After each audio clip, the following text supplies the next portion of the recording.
ქრისტიანები ხო ხართ? ბიბლია თუ გადაგიშლიათ და წაგიკითხავთ. კაი, დაანებებ მთლიანი ბიბლიის წაკითხოს თავს.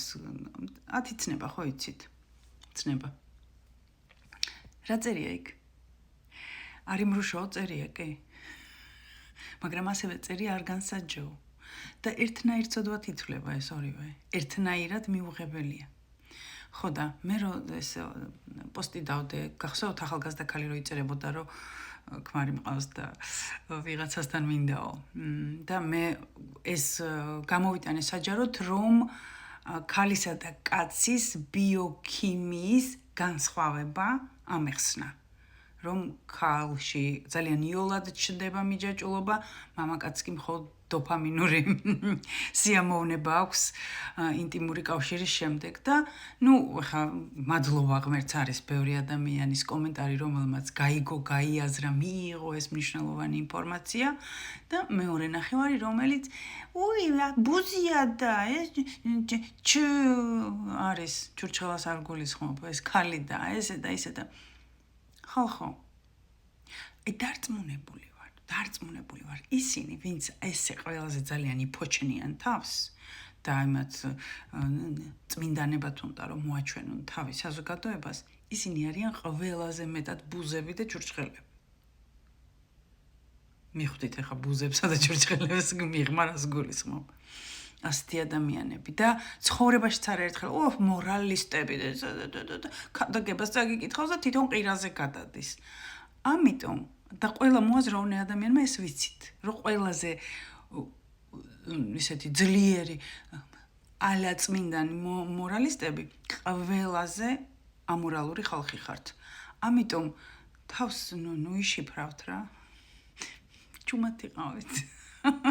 ოკეი, თავისი ორგანიზმია, თავის ცხოვრებაა, თავის ქმარია, თავის საყვარელია, ძოლია და როგორღაც მიხედავენ თავის თავს რა, ეს შენი დანთხეული ბოღმის განსჯისა და ატატა თითისქნევის გარეშე. თქვენს ცხოვრებას მიხედეთ. და მე თვითონ კიდევ პირადად ხომ, იცით რამდენჯერ გამომიჯდია ცხოვრებაში, როდესაც მithქვამს რომ ვაიმე, ახალგაზრდა რო ვიყავი, მეც მახასიათებდა ხოლმე ესეთი ეს განსჯის მომენტები, იმიტომ რომ ჩვენი კულტურის განუყოფელი ნაწილი ამას ხედავ გარშემო და გქონია რომ ეს ნორმაა, ესე უნდა მოიქცე და შენც ესე კაჭკაჭივით თუ თვითიყუში, ვიტყვი როგორ შეიძლება მე სიყვანაირი ვანი. და იმის მიღმა რა ფსიქოლოგიური მექანიზმები დგას გარტყმაში რო არ ხარ და ერთი რომ რაც ბაღიზიანებს და ასე შემდეგ ეს ყველაფერი შენში ეს ვიცით უკვე ვინც არიცით და ნახეთ ჩემი ჩართა და მეორე დაკვირვებული ვარ რამდენჯერაც მithქვამს რომ ჰატატა ეს როგორ მოიქცა მე ეს არ მოიქცეოდი ეს როგორ გააკეთა ეს და გაიხედები და ცოტა ხანში შენ იგივე სიტუაციაში აღმოჩნდები ეგრევე როცა სვამ კითხვას რომ ვაიმე ღმერთო როგორ ეს ღმერთს ესმის და გაჩვენებს აი ესე და შენ აღმოჩნდები იგივე სიტუაციაში და იმაზე 10 ჯერ უარეს საკეთებ ვიდრე ის ვიღაცა ვინც განსაჯე. ამიტომ აი ერთი მხარე ამის ხო ის ფსიქოლოგიური სარჩული რაც არის და მეორე კიდე ცხოვრებისეული სარჩული რაც არის ამიტომ დაივიწყეთ განსჯა საერთოდ. ჩაკეტეთ პირი და საერთოდ ხვებზე ფიქრს მოეშვით. მიხედეთ თქვენს ცხოვრებას თქვენს მდგომარეობას, თქვენს განვითარებას, თქვენს მიღწევებს, თქვენს მიზნებს, თქვენს შინაგან ჰარმონიას თუ გარეგან ბედნიერებას.